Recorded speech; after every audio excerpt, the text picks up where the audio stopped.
Here we are, once again. Once again, yes. So you've had some really good zingers lately. I mean, real situations where people were asking you things like, last week somebody said, listen, why isn't China, out there releasing some of its reserves? It would take a lot of pressure off Europe and America.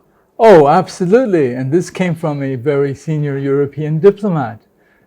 We're having problems with our food supply. Why can't China release its reserves? My answer was, why should China be responsible for the incompetence of your government in taking care of your own people? Oof. Isn't it true, though? I think there was resounding silence at the end of that. There was absolutely resounding silence.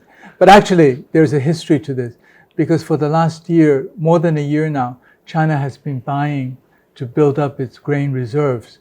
And I think more than 50% of the global strategic reserves are in China. It's because the Chinese government is concerned about feeding its people, unlike some other governments. Yeah, but I mean, the thing I don't understand is, let's go back to the instance of the United States. The United States and Europe push Russia into a corner where they know, people like Kissinger said, you do this, if you do A, B will follow. So, of course, Russia fights back. But where's the calculation about, grain shortage, fertilizer shortage, seed oils, all of That's these right. things, energy, 30% of the energy coming from Russia? Why was there no things? Because Biden was out, his generals were saying, there's going to be a war, there's going to be a war, there's going to be a war. Where was the calculation? I would put it another way. How sophisticated are these advisors to the government or senior government officials not to take into consideration what results sanctions will bring? Exactly. Where are they? I just don't know. Yeah, it's very clear. Energy, Russia is the third largest oil and gas exporter in the world. In terms of fertilizers, certain fertilizers, Russia and Ukraine adds up to be number one in the world. Yeah. Grain supply, they supply most of the grain that's used in Europe that's imported. And the Middle East. And even sunflower oil. Germany is having a shortage of sunflower oil. That's not going to be good for making French fries, Well, no, there's some restaurants in France who've stopped selling French fries because they can't get enough oil. It's too expensive to make them. It comes back to the same issue. Where are governments who are supposed to take care of the welfare of the people? It takes decisions without considering these issues that will impact on the people's livelihood and people's daily necessities. Well, we talk about this a lot. Is democracy failing the people, or are people failing democracy, or is it a crisis in leadership, or all three? I think it's probably a combination of all these factors, but the most unbelievable part is there is no voice that came out against the sanctions speaking in favor of the people's interests, the people's livelihood. Well, this isn't the first set of sanctions. The first set were Donald Trump, unilateral against everybody, and it ended up that the studies have shown that 95% of those sanctions have been borne by the U.S. consumers, yeah, and 5% by the countries involved. So why, right now, Biden is still trying to figure out whether he's going to reverse them. He unilaterally reversed some, but he just doesn't seem to be bothering. But once again, no plan. No plan. And in terms of this, Peterson Institute, which is a very prominent think tank in the U.S., came out with a study. If you lifted the sanctions, inflation rate would be down 1.3% immediately. Yeah, I saw that. But but it's not just that. Let's go. The Summit of Americas. There was supposed to be an economic framework. They still haven't heard anything. That was a few weeks ago, yes. But then before that, it was ASEAN. There's supposed to be an economic framework, and then Quad, economic framework. And then this week, what do we have? Another G7, 200 billion, economic framework. They have like one piece of paper after another. Yes, but there's no meat to it. They're pointing to existing projects that they're saying that they're basically adding it in. It's kind of like what you said last week about Ukraine. 40 billion, but then it turns out most of the 40 billion is going to the United States government, government to support that. But I mean, at what point do we say it doesn't seem that the Biden administration has a clue about where it's going? There's no strategy. I think it's more than the Biden administration. Most of Europe as well, when they jumped headfirst into the sanctions. How can they not consider what it would mean for its people and its companies and its business and its economy, and just jumped because the Americans told you to jump, so you jump. Yeah, but it's become an emotional issue now, and they can't seem to back away from it. But this is the thing. The emotional issues, I think will create a lot of further split within societies. Including the Supreme Court decision on abortion, for example. It's very, very emotional. And what's happening in Europe, eventually, abortion doesn't impact on the economy directly. But what has happened in terms of decisions of European government is impacting on the economy directly. UK seeing 9.1% inflation. Yeah, and it's going to continue. There's nothing. I mean, I noticed that Boris Johnson lost 2 by-elections and has now announced that he's planning for his 3rd term based on the success that he's had so far. That's right. I mean, the Brexit, the Good Friday Agreement, all of these things are in play. It seems that governments create their own problems today, especially democratic ones, because of this seesaw effect. No long-term planning can be had when you're going to switch parties and they're going to do everything that you've done. So, look at South America. They now have a pink tide, all right? They went right, now they're going left. Good thing or bad thing? Well, I think this is unavoidable because it's clear now, for example, ASEAN countries feel that their bread is buttered on the Asian side and not across the Pacific Ocean to 8,000 miles away. But South America, I mean. Well, we know from Brazil's case, most of its revenues and income is from trading with China. Yeah. And its hydropower stations are owned and built by the Three Gorges group of China. And Colombia is moving as part of the pink tide. Mexico, obviously, Argentina. No matter how they may continue to mouth support or relationship with the U.S., especially Colombia, it's as close as you can get. But going back, you see, I mean, if you're, I'm from the U.S. side, we see South America as everything you just said, greater trade with China, going left wing because the right wing wasn't able to solve anything. Or the Chicago school, boom, it hasn't done anything. It's Argentina is worse off than ever. That's right. And now they're turning not only away from the United States, in not openly, just saying, well, whatever, but Argentina, we're not taking sides. Yeah, is what they're saying. Argentina is obviously applying to be part of the BRICS. BRICS, yes. So BRICS, middle power. So what takeaway should we have? I mean, there was a conference. They have it. You have 5 different groups, none of whom supported the sanctions. That's right. With the U.S. against and Europe against Russia over Ukraine. All different agendas, but now it's a power group. I mean, it got us as much tension as the G7 is getting. I think what you described is to extend it further. They all have different interests, but one interest they have in common is not to join the U.S. camp to do China bashing. Is it literally that simple? Because I mean, India is not exactly showing themselves as very open to China. They continue to harp about the border situation. There seems to be still a lot of passive aggressive stuff. Yes, about but China's I think success. much of that is for domestic consumption. But in international affairs, they clearly made it in the strongest possible terms to the U.S. that they're not going to take sides in the Russian. But okay, so we have a situation. India basically kicks sand in the face of Europe and America over Russia. Right. China doesn't. It just says we will continue as normal. We don't like what happened in Ukraine, but we're not going to criticize Russia because you guys pushed them into it. Yeah.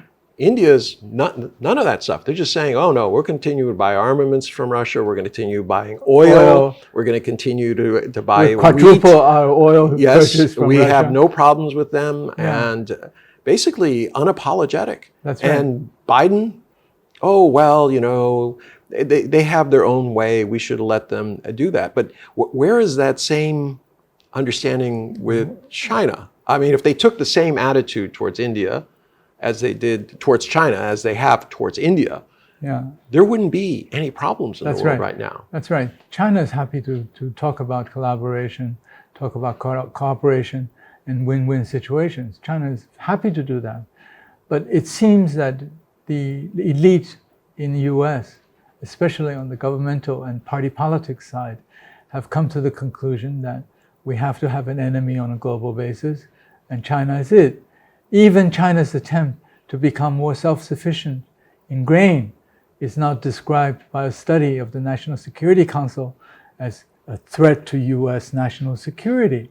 Yeah. Everything China does is bad, even if it's good. Exactly. If they give COVID vaccines to somebody, that's vaccine diplomacy. That's right. If they are trying to help countries, it's death trap. If they're trying to help countries with their infrastructure, which they need in order to further their economy, that's bad. Yeah. So basically, if China is looking to the future and says, you know, maybe it's time to stockpile grains, as you said, that's bad. So everything China does is bad. But at what point does the rest of the world, the global South and the stands, say to themselves, this is nonsense? This is so transparent. I think it's beginning to happen. The relationship, for example, Chinese foreign minister invited to the Islamic countries conference in Pakistan last month, I think it was, right? Yeah. This is the first time such a thing has occurred. And it's China that was invited to the Islamic conference. And OAU and, you know, Organization of African Union, I think it's called, is developing further, deepening relationship with China in terms of China helping them develop a single market. Relationship with Gulf Cooperation Council states is accelerating. The big announcement, I think it's $17 billion investment of SEBIC from Saudi Arabia in Fujian province.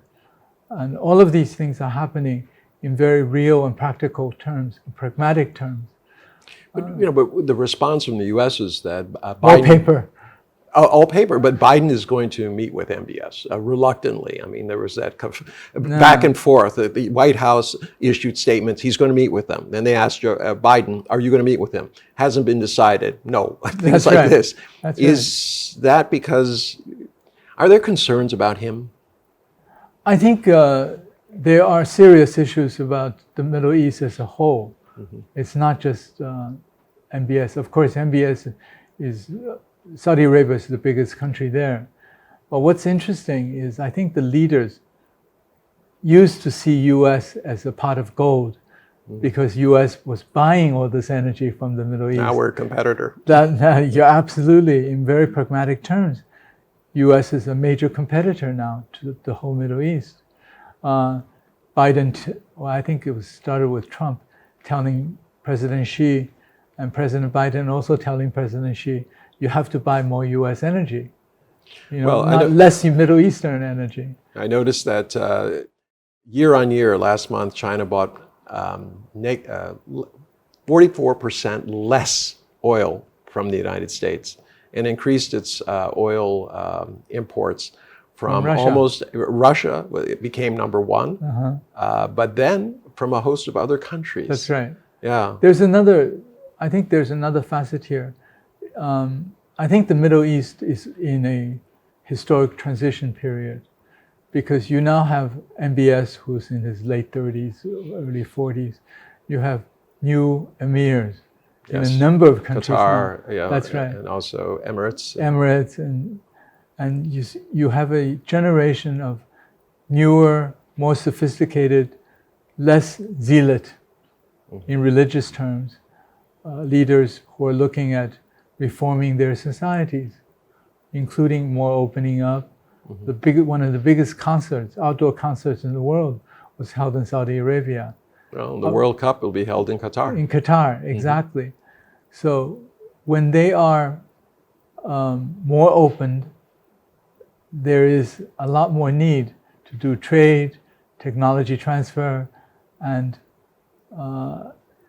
in other words, straight up China's alley in terms of pragmatic interest. UAE has become a settlement center for digital renminbi. That's right. And they've been setting this up for years. That's this isn't right. something that just happened at the last moment. That's But talking about cryptocurrency, how many times have we said it's going to explode? That's right. Is this the end of it, or do we see it go up and down a few more times before dying a dismal death? I think Wall Street financial engineers will always find another way to keep the trade going. Well, I don't think the trade. In some cases, it sounds more like a scam. Scam, yeah, it is. Trade is being a little bit... We're being too nice. Too nice. Okay. But financial engineering means you can always come up with new schemes in very innovative, scamming ways. Oh, gosh. But I mean, at what point is enough? I mean, we're on the verge. Everyone has agreed. Only a few people from the administration say, no, there won't be, maybe there won't be a recession. Maybe. Yeah, maybe.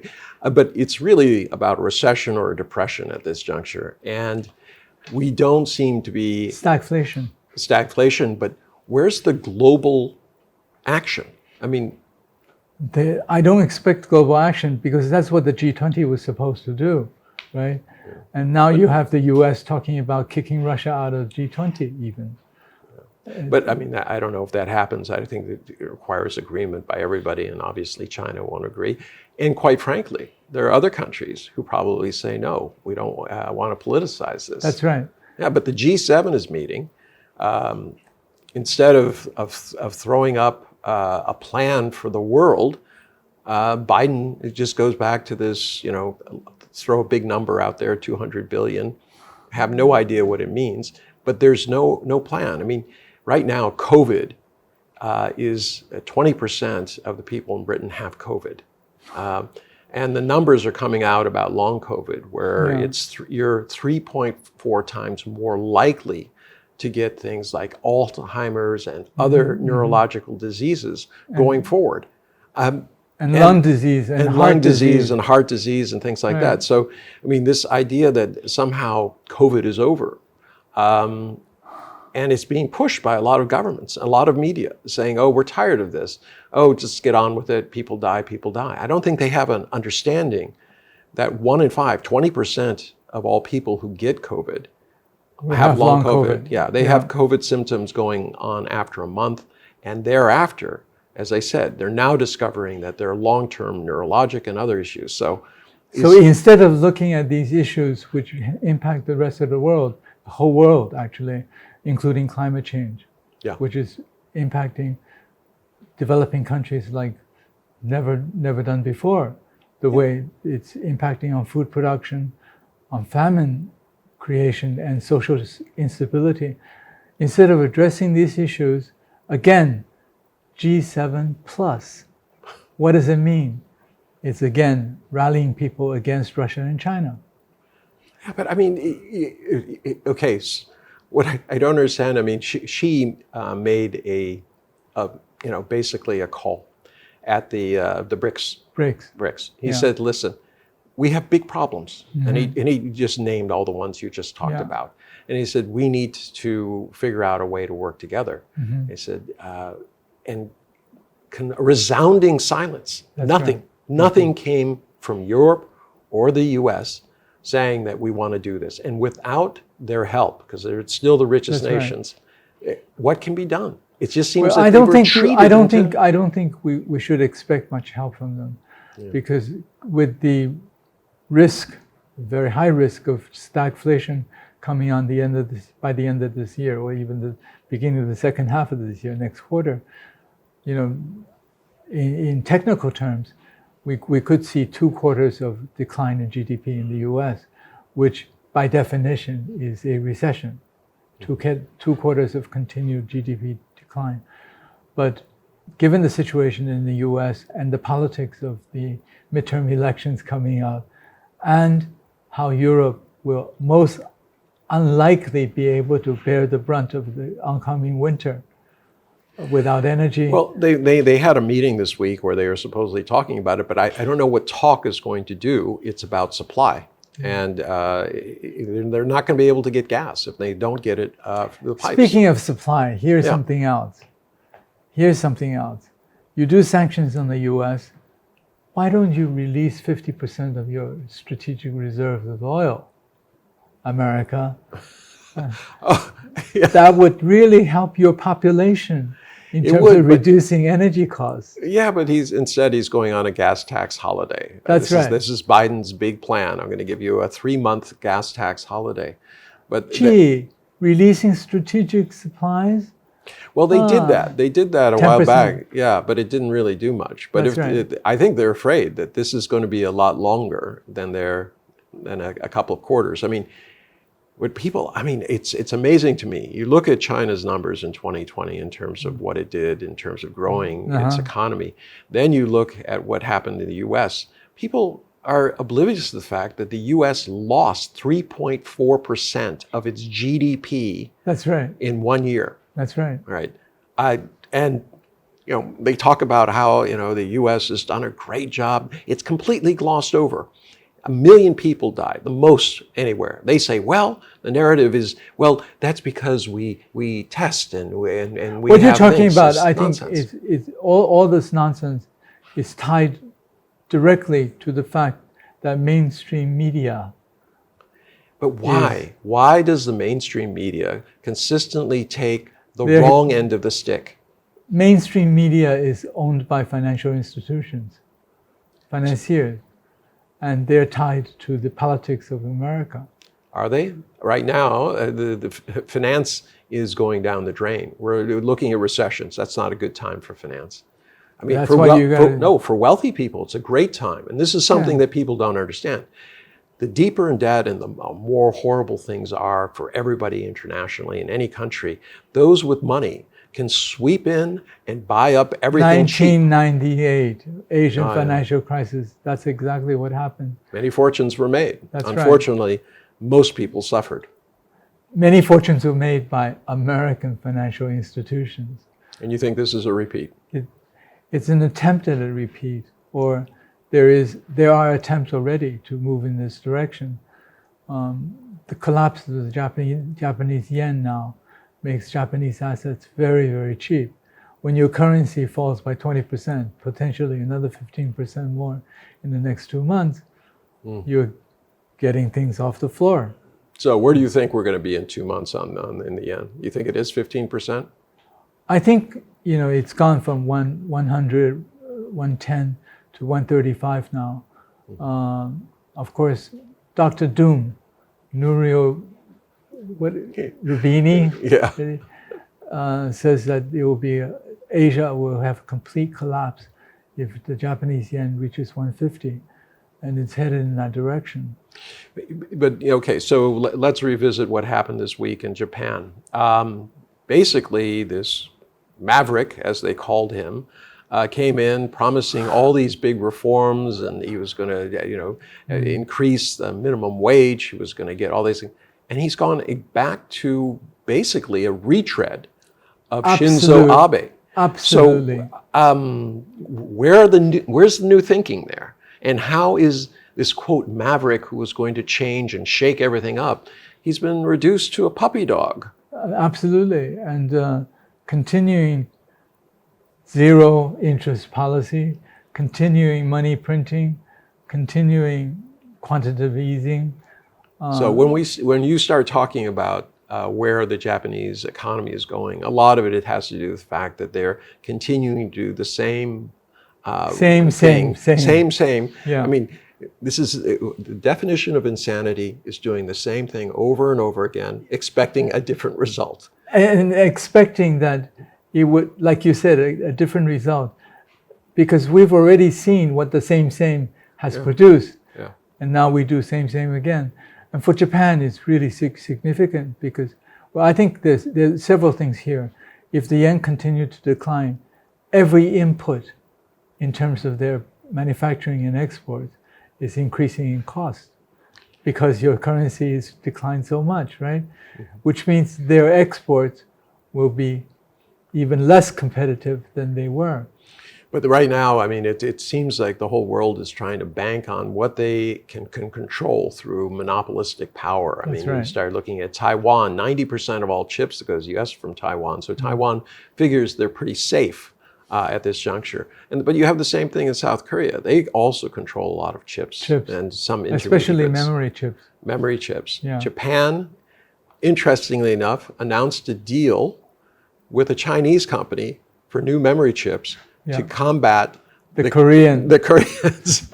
So all is not well in Wonderland. Well, actually, I think these type of market-driven, if they are market-driven, movements are good for the market.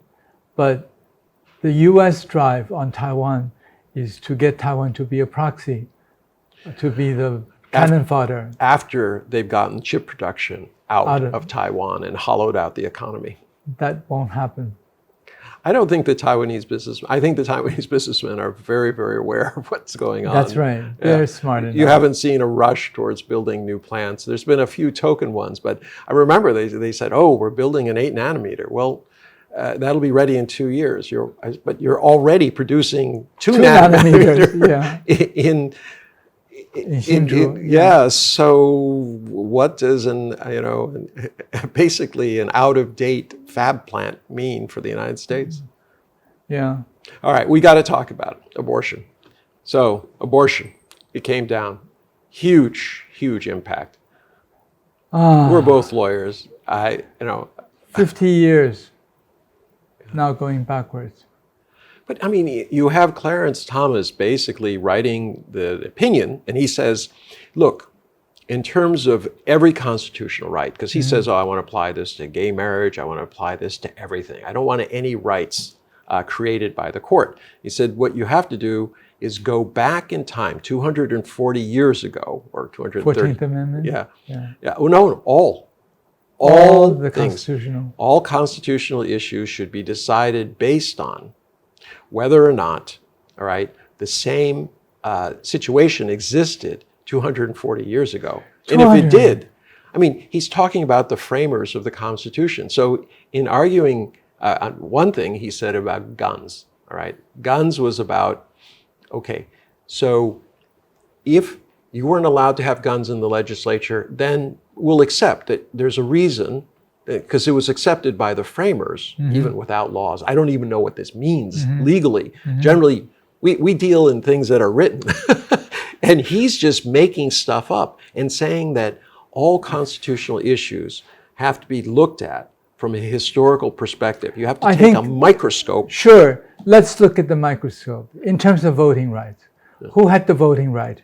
You have to be white and male, male and a landowner. That was the original framers of the Constitution. Sure. Oh, I think women didn't get the right to vote until about 100 years ago. No. And blacks were not allowed to vote until 1965. Well, interestingly, also Hispanics, Indians, Asians. That's right. If you weren't white, it wasn't right. That's right. Yeah. If you weren't white, male, and a landowner, you didn't have a right to vote. This is, if U.S. is start to head back in that direction, back to the Anglo-Saxon. Yesterday, a politician doing a rally with Donald Trump said, "Thank you for restoring white power." That's right. Yeah. Now, she claimed afterwards that she was saying that that it was about abortion, the right to life. All right. But she was also quoted before, quoting Adolf Hitler. Yeah. So we're starting to wonder whether or not she's sincere, whether she just says, "Oops, I didn't say that." Einar, I think the fact that the U.S. is moving more and more toward emotional confrontation on ideals is unavoidable, because it's become no longer a rational behavior when you start talking about going back to the original framers of the Constitution.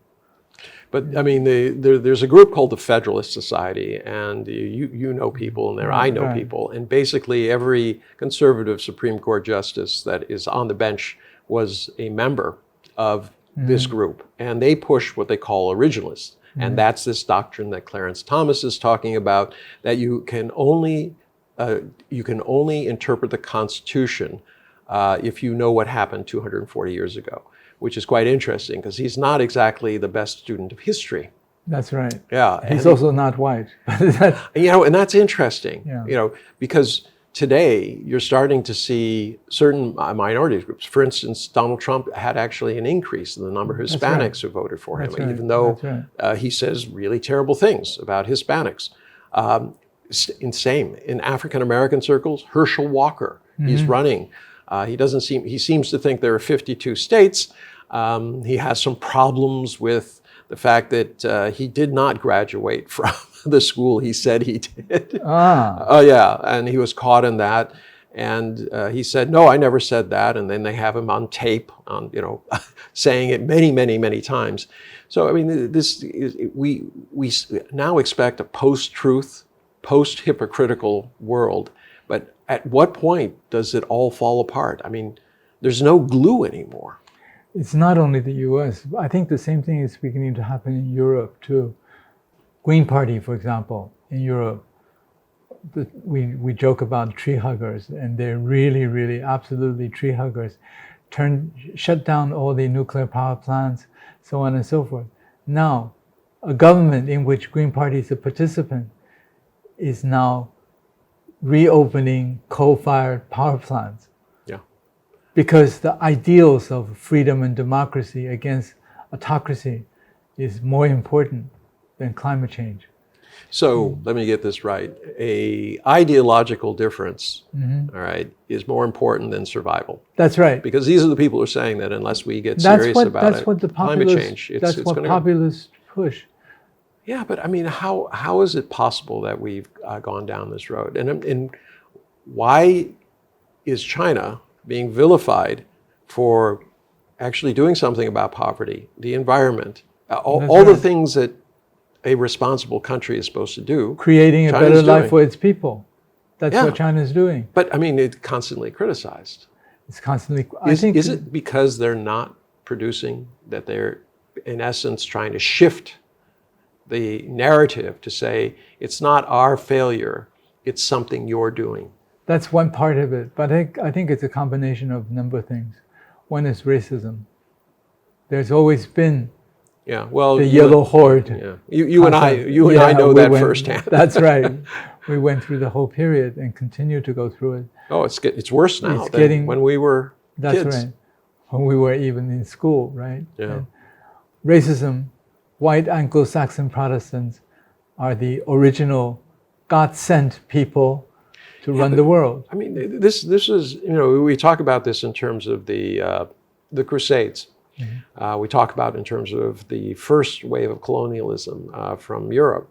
And then now we have the second wave from the United States, but it just seems that no one seems to see it. Why? Why is it so difficult to see that we're doing the wrong things continuously? I don't think that no one sees it. There are a few lonely voices in the U.S. who are talking about it. For example, Jeffrey Sachs. That was a brilliant conversation that he had. He gave a speech, and what he talked about was what was important in this world, and all the things that we've just talked about in terms of how to get people to focus on the real issues about poverty, about what's going to happen to these nations. I mean, there are 15 nations in Africa who are in conflicts.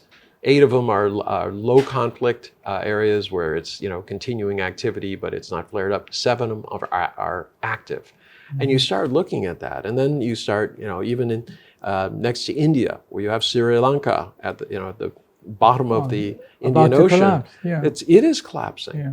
I think coming back to the original question, framing your original issue, is racism is one thing, cultural is another. Culture, I would include religion, the one God concept. You don't believe in my God, then you are a savage, and can be wiped out. You know, this has happened over 200-300 years. What do you think is going to happen? I mean, under Jewish beliefs, the life of the mother is sacred, and if the child is a threat to the mother, it must be aborted. That's right. All right. I don't understand how it is that you can have such divergence. People who are actually pushing things. Anyways, an African American judge writing the opinion that only the original framer, what the original framers of the Constitution, which means white male. Does he get the irony? No, I don't think he does. I think it's a combination of several factors. Well, there's several types. One is Catherine Dye, for example, because she's originally of Chinese ancestry, has to prove that she's more anti-China than anybody else.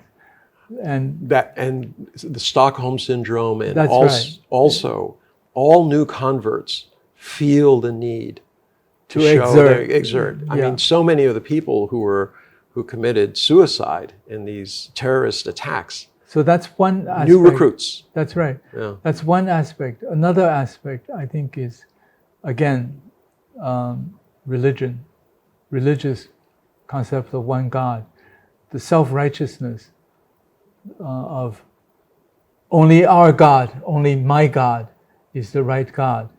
And anybody who doesn't believe in it can justifiably be wiped out. But isn't it even simpler than that? It doesn't matter whether when I believe I am right, all right, and I have the authority, God-given or philosophically, to force you to do the same. That's when you cross a line.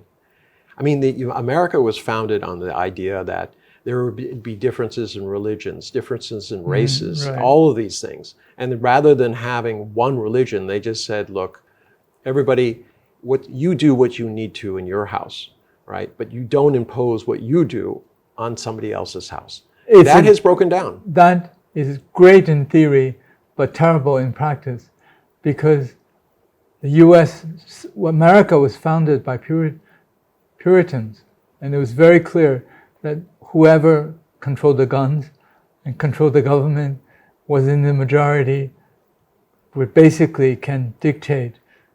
So we're back to square one. We're back to square one. Who controls the guns? That's right. And then there's another aspect I think to be considered is emotional and ideological issues are very easy to manipulate among less sophisticated population.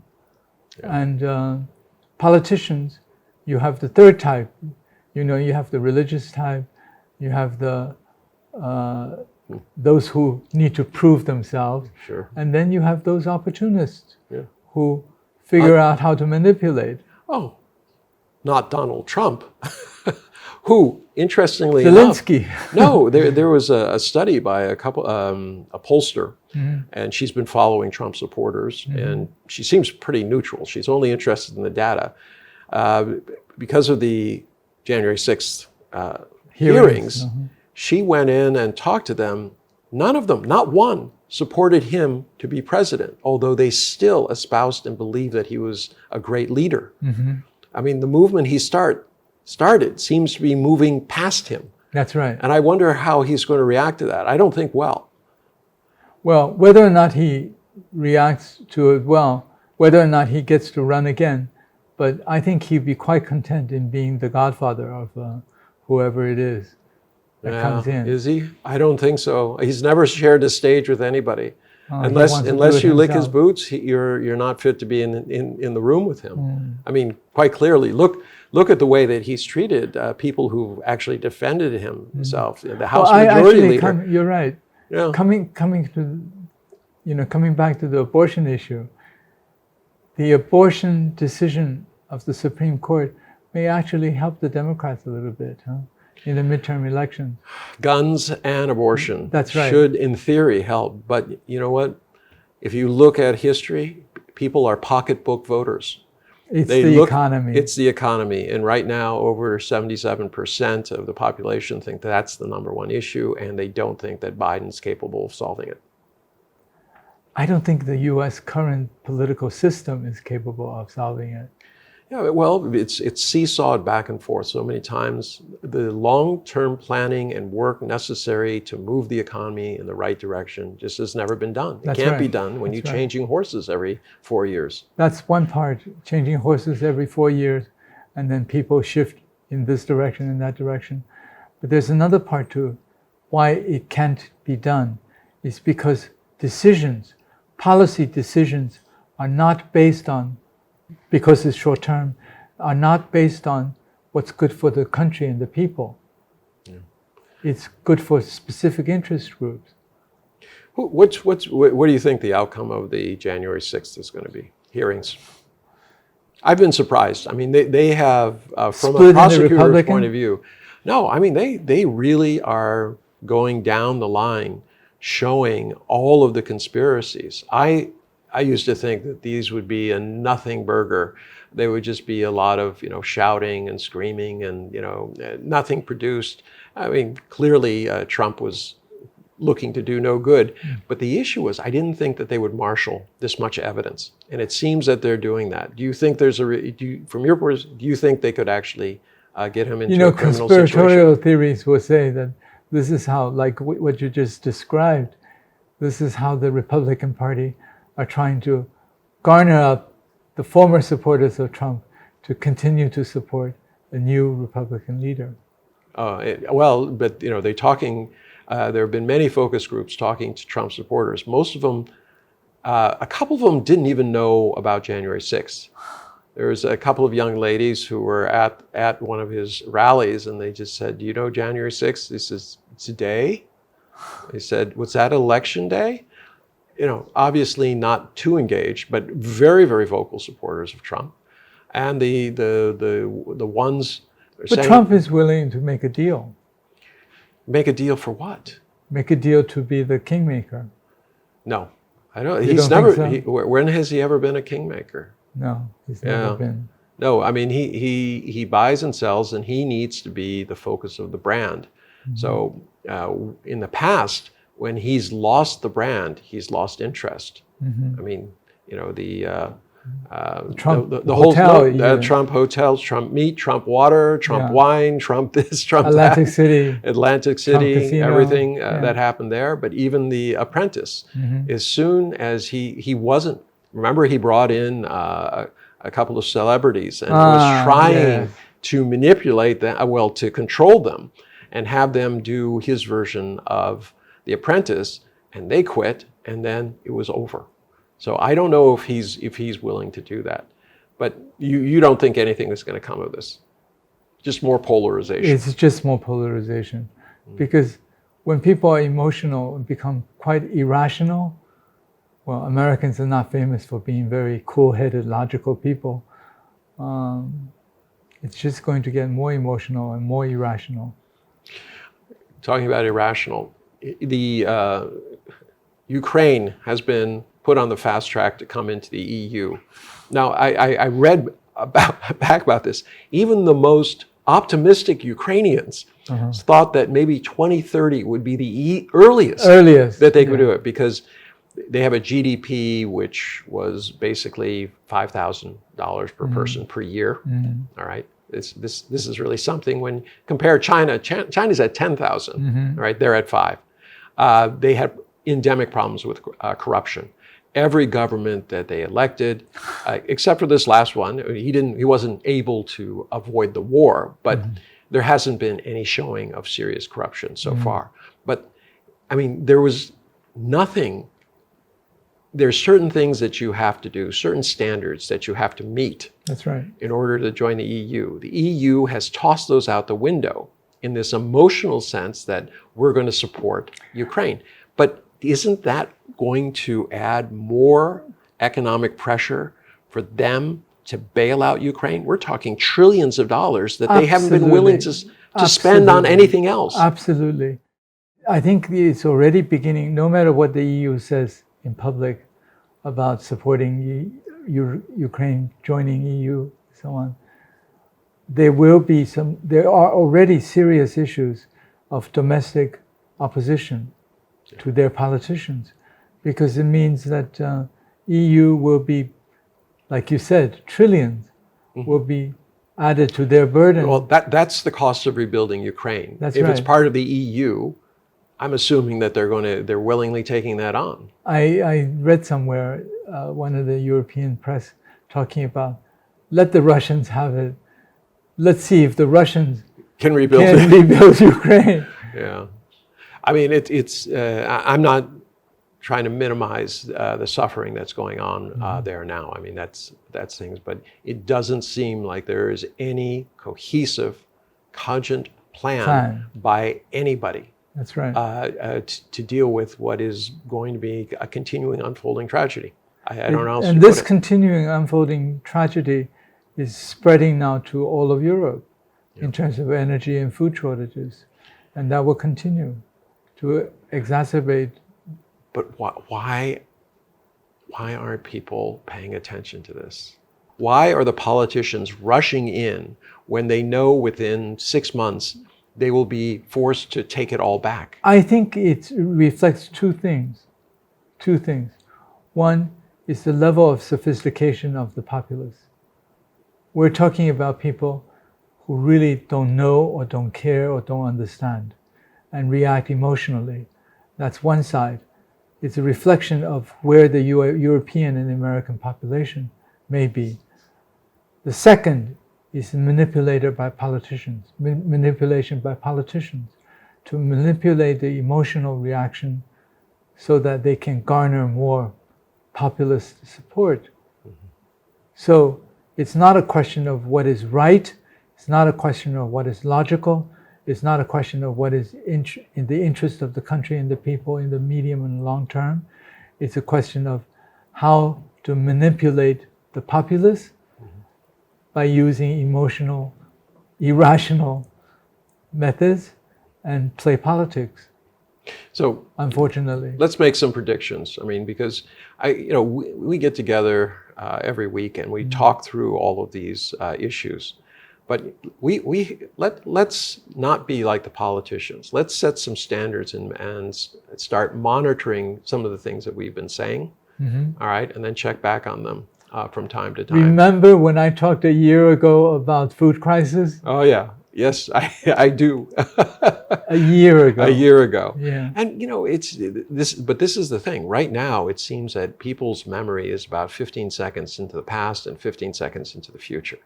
And I think the only way we can really change the conversation is to remind people of what has happened, and to say, look, this is what we were saying then. If we were wrong, we're wrong. If we were right, look at the reasoning that we gave you. I think that's important. You got any other zingers? Don't believe, I can't believe, not a zinger, but I just can't believe where the world is headed. I can't either.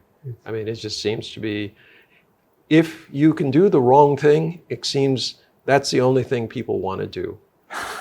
And I don't know how you get beyond that. It comes down to this. Again, two things. The level of sophistication of the voting public, and how the government officials and politicians use irrational, emotional issues to manipulate the population for their own short-term benefit. It's really, really unfortunate, but that's where it's headed. Well, we're both senior fellows of the Taihe Institute, and we're sitting, our set is based at the Institute itself, and I guess we should say thank you to the Taihe Institute and their desire as a private think tank to kind of push a more rational discussion about all the issues. Yes, absolutely. Thank you, Taihe. Thank you, Taihe.